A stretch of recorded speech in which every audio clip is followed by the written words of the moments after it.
조사실의 불빛은 늘 밝았습니다.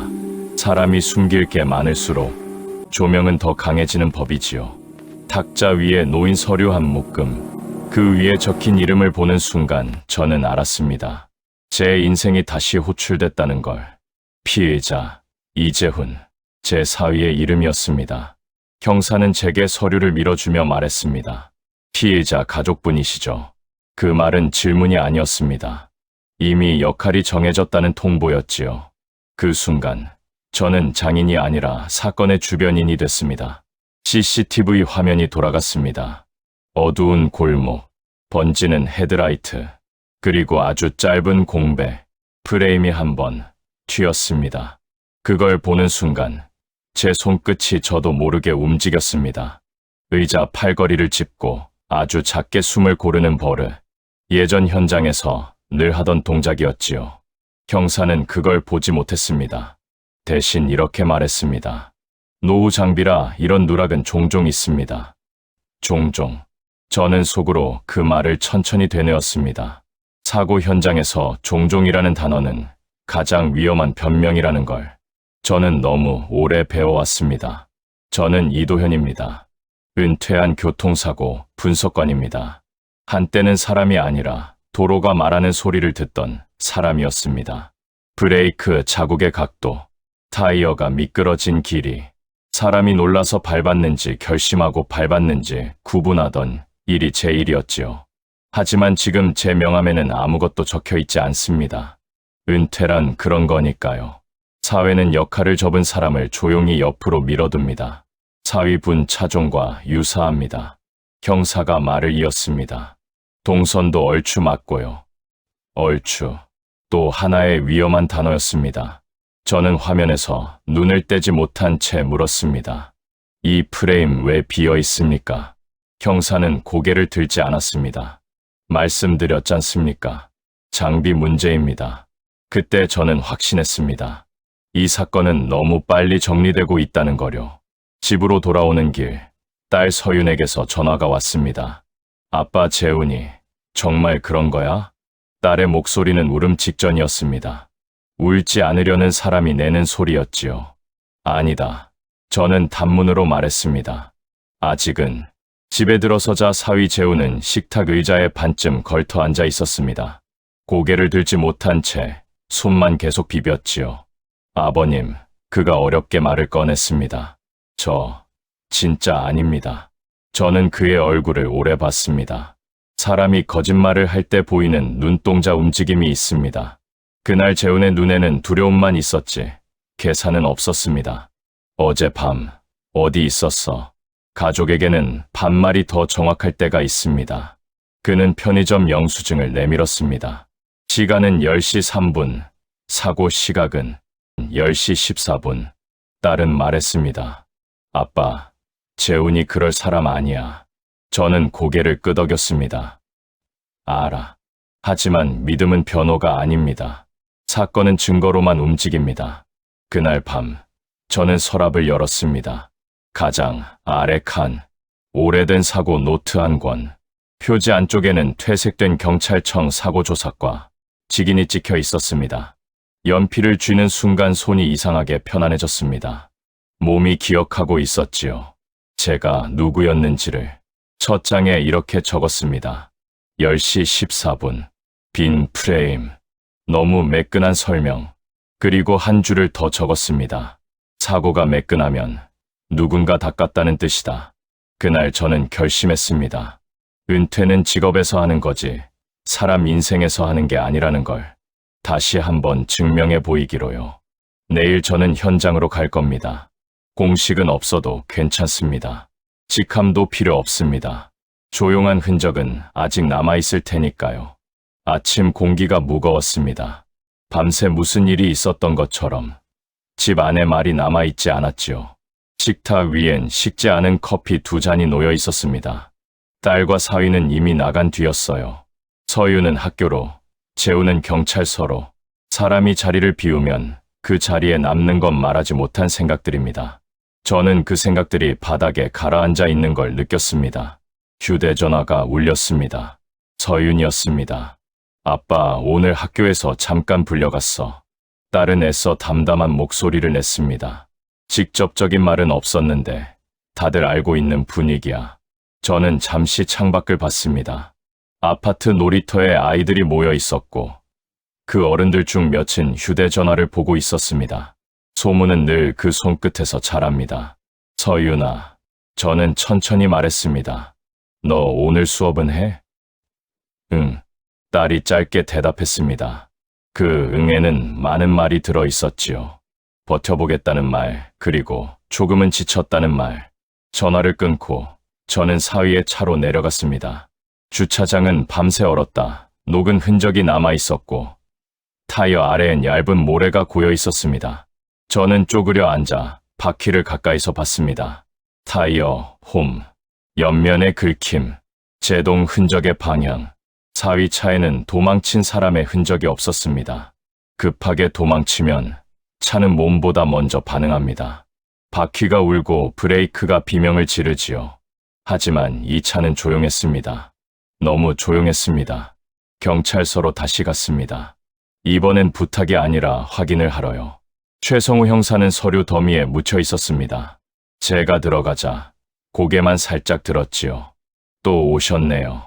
말은 정중했지만 표정은 바빴습니다. 형사님, 저는 노트를 꺼냈습니다. 이 사고 급박하지 않습니다. 그가 눈썹을 찌푸렸습니다. 그건 피해자 가족의 감정 아닙니다. 저는 말을 자르지 않고 덮어 말했습니다. 제동 각도가 얌전합니다. 놀란 발이 아닙니다. 그는 잠시 말을 멈췄습니다. 그 침묵이 아주 짧았지만 저는 느꼈지요. 그도 뭔가를 보고 있다는 걸. 그래도 증거는 그가 다시 말을 잇자 저는 고개를 끄덕였습니다. 알고 있습니다. 그래서 말씀드립니다. 이 CCTV 고장일 가능성 낮습니다. 그는 피곤한 얼굴로 한숨을 쉬었습니다.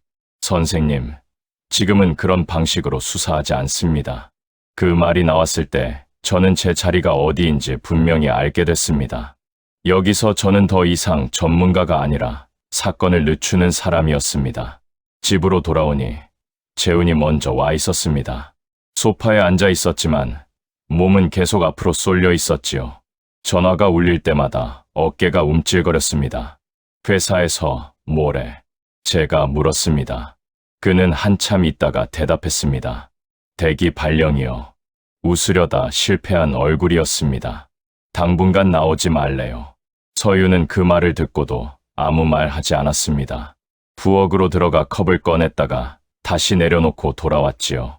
그 침묵이 저는 더 무서웠습니다. 아빠, 서윤이 조용히 말했습니다. 혹시 우리가 너무 확신하는 걸까? 그 말은 의심이 아니었습니다. 지친 사람이 던지는 질문이었지요. 저는 즉시 대답하지 않았습니다. 잠깐의 침묵을 둔 뒤 말했습니다. 확신은 위험해. 그래서 나는 확인하려는 거야. 그날 저녁, 동네 단체 채팅방에서 메시지가 돌기 시작했습니다. 그 사고, 우리 아파트 사람이래. 차 색깔도 같대. 선생 남편이라던데. 확인된 건 아무것도 없는데 문장은 이미 단정적이었습니다. 재훈이 그 화면을 보더니 아무 말 없이 휴대전화를 내려놓았습니다. 그 손이 조금 떨렸습니다. 재훈아, 제가 말했습니다. 너 기억 흔들리지 마. 그는 고개를 끄덕였지만 눈은 이미 자기 자신을 의심하고 있었습니다. 그날 밤 저는 다시 노트를 폈습니다. 사건을 정리하다가 한 가지가 계속 걸렸습니다. 차는 혼자 움직이지 않습니다. 특히 업무용 차량은 더 그렇지요. 정비 기록, 교대 시간, 반복되는 동선, 사위의 차에는 없는 흔적이 다른 차에는 있을 가능성. 저는 노트 마지막 줄에 적었습니다. 사람 말고 차부터 보자. 그리고 전화번호 하나를 눌렀습니다. 동네 카센터, 정미라. 미라 씨, 제가 낮게 말했습니다. 차 얘기 좀 해야겠습니다. 내일. 전화를 끊고 나니 밤이 깊어 있었습니다. 출구는 점점 좁아지고 있었지만 아직 막히진 않았습니다. 저는 압니다. 사건은 늘 사람이 아니라 침묵하는 것들에서 시작된다는 걸. 내일은 그 침묵을 먼저 깨볼 생각입니다. 경찰서에서 전화가 왔습니다. 아침 8시를 조금 넘긴 시간이었지요. 이른 시간에 전화는 늘 준비되지 않은 사람을 부릅니다. 사위분, 오늘 정식 피해자 신분으로 조사 진행합니다. 최성호 형사의 목소리는 낮고 단정했습니다. 구속영장 신청도 검토 중입니다. 저는 한동안 말을 잇지 못했습니다. 구속이라는 말은 사람을 사건에서 떼어내 삶 전체를 멈춰 세우는 말이니까요. 형사님, 저는 숨을 고르고 말했습니다. 확인되지 않은 부분이 아직 있습니다. 여론이 좋지 않습니다. 그는 짧게 말했습니다. 피해자 쪽도 강경하고요. 여론, 사실보다 먼저 움직이는 것, 그리고 한번 방향을 잡으면 사람 하나쯤은 쉽게 밀어버리는 힘. 전화를 끊고 거실에 앉았습니다. 서유는 출근 준비를 하다 말고 식탁에 앉아 있었습니다. 화장은 하지 않았고 머리는 대충 묶은 채였지요. 아빠, 딸이 먼저 말했습니다. 학교에서 잠시 쉬라는 얘기 들었어. 권유라는 말로 포장된 통보. 저는 고개를 끄덕였습니다. 딸의 잘못이 아니라는 걸 설명할 방법이 없었으니까요. 현관에서 재훈이 신발을 신다 말고 저를 봤습니다. 눈이 푹 꺼져 있었지요. 아버님, 그가 조심스럽게 물었습니다. 혹시 제가 기억 못하는 게 있을까요? 무고한 사람이 가장 먼저 무너지는 지점입니다. 자기 기억을 의심하기 시작하는 순간, 없어. 저는 단호하게 말했습니다. 내 기억은 내가 믿어. 재훈은 고개를 끄덕였지만 그 확신은 오래 버티지 못할 얼굴이었습니다. 그날 오전, 도시 반대편의 한 물류회사 회의실에서는 전혀 다른 대화가 오가고 있었겠지요. 회의실은 정돈돼 있었고 커피는 아직 따뜻했습니다. 박준석은 맨 끝자리에 앉아 노트북을 앞에 두고 있었습니다. 이번 사고 건요. 그가 공손하게 말을 꺼냈습니다. 괜히 회사 쪽으로 시선 오게 만들 필요 없습니다. 누군가 조심스럽게 말했습니다. 그 시간대 차량 기록이. 박준석은 웃었습니다. 아주 부드러운 웃음이었지요. 기록이라는 게요. 다 사람이 정리하는 겁니다. 선 넘지 말고 깔끔하게 갑시다. 아무도 반대하지 않았습니다. 회의는 조용히 끝났겠지요. 그는 그날도 잘 넘겼다고 생각했을 겁니다. 저는 그런 장면을 보지 못했지만 그 결과는 느낄 수 있었습니다. 사건이 너무 매끈하게 한 방향으로만 흘러가고 있었으니까요. 관제센터로 향했습니다. 정식 요청은 이미 막혀 있었기에 이번엔 사람을 만나러 간 겁니다. 한국에서는 문이 닫히면 사람을 찾는 수밖에 없습니다. 젊은 직원, 김현우는 제 이야기를 조용히 들었습니다. 제가 그려준 CCTV 프레임을 한참 바라보더니 말했지요. 이건 고장 패턴은 아닙니다. 그 말에 심장이 조금 빨라졌습니다. 하지만 그는 바로 덧붙였습니다. 증명은 어렵습니다. 원본 접근 권한이 없으면요. 희망은 있었지만 손에 쥘 수는 없었습니다.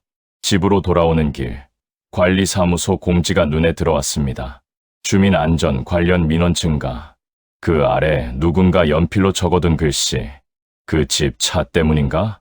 저는 종이를 접어 주머니에 넣었습니다. 분노보다는 익숙한 무력감이 먼저 왔습니다. 그날 밤, 집에는 불을 켜지 않았습니다. 어둠 속에서 노트를 펼쳤지요. 빈 프레임, 얌전한 제동, 결정한 발, 그리고 하나 더, 너무 협조적인 침묵. 사고는 있었는데 움직이는 사람이 너무 적었습니다. 그 침묵은 누군가가 관리하고 있다는 느낌이었지요. 차는 혼자 움직이지 않습니다. 특히 업무용 차량은 더 그렇지요.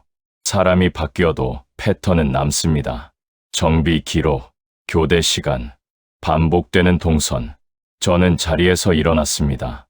출구가 사라질수록 옆문이 보이기 시작합니다. 휴대전화를 들어 오래된 번호를 눌렀습니다. 동네 카센터, 정미라. 미라 씨, 제가 낮게 말했습니다. 차 좀 봐야겠습니다. 사람 말고 차부터요. 전화를 끊고 창가에 섰습니다. 주차장에 차들이 줄지어 서 있었습니다. 그중 하나는 진실을 알고 있을 겁니다. 말하지 않을 뿐이지요. 문은 닫히고 있었습니다. 하지만 아직 모두 잠기지는 않았습니다. 내일은 그 침묵을 차부터 깨보겠습니다. 아침이 밝자 저는 더 이상 기다리지 않았습니다. 기다림은 때로 신중이지만 지금은 포기와 비슷해 보였으니까요. 동네 카센터 문을 여는 소리가 그날은 유난히 크게 들렸습니다. 쇳소리와 함께 히터 바람이 안쪽에서 밀려 나왔지요. 정미라 씨는 작업복 차림으로 차 밑을 보고 있다가 고개를 들었습니다. 제 얼굴을 보자 아무 말 없이 렌치를 내려놓더군요. 선생님, 그녀가 먼저 말했습니다. 어제 전화 그냥 넘길 일이 아니죠. 미라 씨, 저는 짧게 고개를 숙였습니다. 이번엔 정말 차를 봐야겠습니다. 카센터 안은 정돈돼 있었습니다. 공구는 제자리에 있었고 바닥에는 오래된 기름 자국이 남아 있었지요. 저는 그런 흔적들이 좋았습니다. 사건도 결국 지워지지 않는 흔적에서 시작되니까요. 미라 씨는 서류철을 하나 꺼냈습니다. 정비 기록, 날짜, 타이어 교체 주기, 이 근처 물류회사 차량들이에요. 그녀가 낮게 말했습니다. 사고 전후로 같은 차가 2번 들어왔어요. 저는 그 숫자들을 가만히 훑었습니다. 사람이 아니라 패턴이 보이기 시작했지요. 브레이크는요. 급제동 흔적은 없습니다. 미라 씨가 고개를 저었습니다. 속도 줄일 준비는 했는데 놀라진 않은 느낌이에요. 결정한 발. 그 말이 머릿속에서 다시 울렸습니다. 그때 카센터 문이 열렸습니다. 고개를 들자 낯익은 얼굴이 서 있었습니다.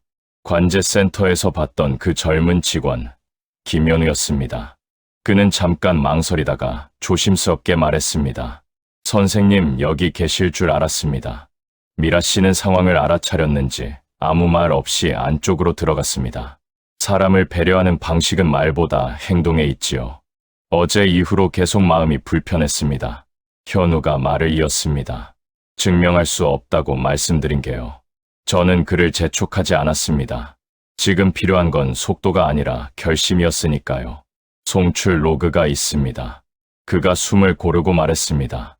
공식 요청만 있으면 누락이 아니라 어디서 잘렸는지 확인할 수 있습니다.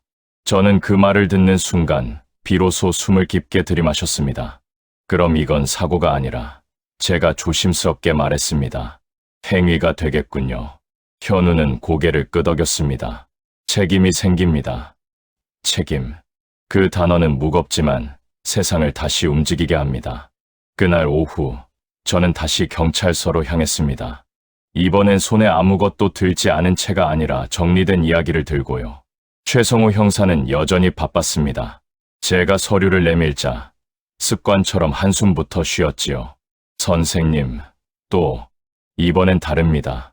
저는 말을 끊지 않고 차분하게 이어갔습니다. 이 영상 고장이 아닙니다. 송출 과정에서 잘린 겁니다. 그리고 이 차량들 업무용입니다. 형사는 서류를 넘기다 말고 손을 멈췄습니다. 아주 잠깐이었지만 저는 그 변화를 느꼈지요. 이 정비 기록, 그가 중얼거렸습니다. 사고 시점과 겹치네요. 사람은 바뀌어도 제가 말했습니다. 차는 같은 방식으로 닳습니다. 형사는 말없이 모니터를 봤다가 다시 서류를 봤습니다. 그리고 천천히 말했지요. 관제센터로 공문 요청하겠습니다. 검토가 아니라 요청. 그 한 단어에 제 어깨에서 무언가 내려갔습니다. 집으로 돌아오니 서윤이 현관 앞에 서 있었습니다. 코트도 벗지 않은 채 제 얼굴만 보고 있었지요. 아빠, 딸이 조심스럽게 물었습니다. 뭐 좀 된 거야? 저는 잠깐 생각하다가 고개를 끄덕였습니다. 길은 보인다. 딸의 어깨가 아주 조금 내려갔습니다. 울음 대신 숨이 나오는 소리였지요. 그날 밤 재훈에게서 전화가 왔습니다. 아버님, 오늘 조사실에서요. 그의 목소리는 여전히 조심스러웠지만 어제와는 달랐습니다. 형사 태도가 조금 달라졌습니다. 그래, 저는 짧게 말했습니다. 이제부터는 기록이 말할 차례다. 전화를 끊고 저는 노트를 펼쳤습니다. 그리고 마지막 줄에 적었습니다. 문은 닫혀 있었지만 사람은 열렸다. 아직 끝은 아닙니다. 하지만 확실한 건 하나였습니다. 이제 이 싸움은 저 혼자의 집념이 아니라는 것. 내일 기록이 움직이면 사람의 말도 움직일 겁니다. 그리고 그때 조용했던 흔적들이 한꺼번에 말을 시작하겠지요. 공문이 나갔다는 연락은 생각보다 조용히 왔습니다. 확인 중입니다. 경사의 목소리는 늘 그렇듯 감정을 섞지 않았지요. 하지만 저는 알았습니다. 이제 사건이 사람 손을 떠나 기록의 영역으로 넘어갔다는 거요. 경찰서로 가는 길에 버스 창에 비친 제 얼굴을 한참 바라봤습니다. 주름이 많아진 얼굴, 눈가에 남은 흔적들, 예전 같았으면 숨기려 했을 것들입니다. 그런데 그날은 괜찮았습니다. 이 선들이 헛되게 쌓인 시간은 아니었구나 싶었지요. 회의실 문이 닫히고 최성호 형사가 자료를 펼쳤습니다. 송출 로그, 차량 동선, 정비 기록과 겹치는 시간대, 고장이 아니었습니다. 그가 말했습니다. 송출 과정에서 잘린 겁니다. 의도적으로요. 그 말 한마디에 가슴 깊숙이 눌려있던 무게가 조금 움직였습니다. 완전히 사라진 건 아니었지만 이제는 굴러갈 수 있는 무게였습니다. 업무용 차량으로 좁혀졌습니다. 형사는 말을 이었습니다. 물류회사 쪽입니다. 저는 고개를 끄덕였습니다. 놀랍지 않았습니다. 사건은 늘 예상보다 단순한 쪽으로 드러나니까요. 다만 그 단순함에 도달하기까지 사람 하나가 무너질 뻔했을 뿐입니다.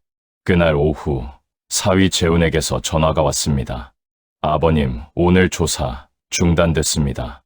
그의 목소리는 여전히 조심스러웠지만 숨이 트인 소리였지요. 참고인으로 전환된다고 합니다. 저는 잠시 말을 잃었습니다. 그리고 아주 짧게 말했습니다. 그래, 이제부터다. 집에 돌아오니 서윤이 부엌에서 설거지를 하고 있었습니다. 물소리가 일정했습니다. 그 리듬이 이 집이 아직 무너지지 않았다는 증거 같았지요. 아빠, 딸이 제 등을 보고 말했습니다. 학교에서 연락 왔어. 다시 나오라고. 저는 아무 말 없이 고개를 끄덕였습니다.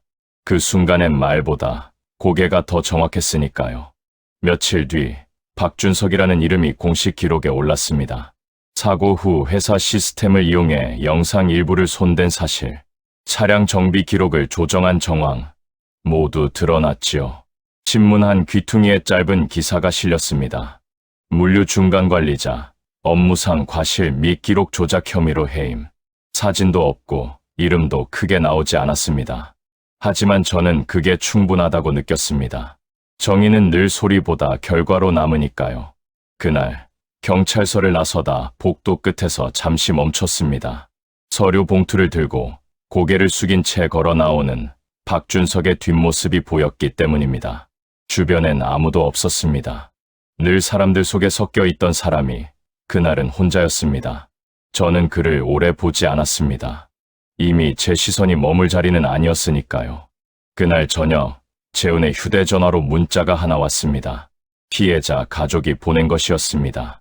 당신이 아니라는 걸 알게 됐습니다. 늦었지만 죄송하고 고맙다는 말은 꼭 전하고 싶었습니다. 재훈은 그 문자를 한참 바라보다가 조용히 제게 보여줬습니다. 저는 말없이 고개를 끄덕였습니다. 그 한 문장이 이 사건의 끝이었습니다. 재훈은 그날 집에 와서 한동안 아무 말도 하지 않았습니다. 소파에 앉아 손만 바라봤지요.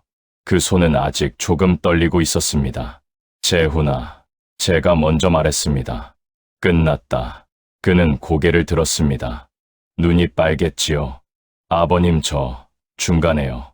제가 저를 의심한 적이 있습니다. 그 말이 저를 가장 아프게 했습니다.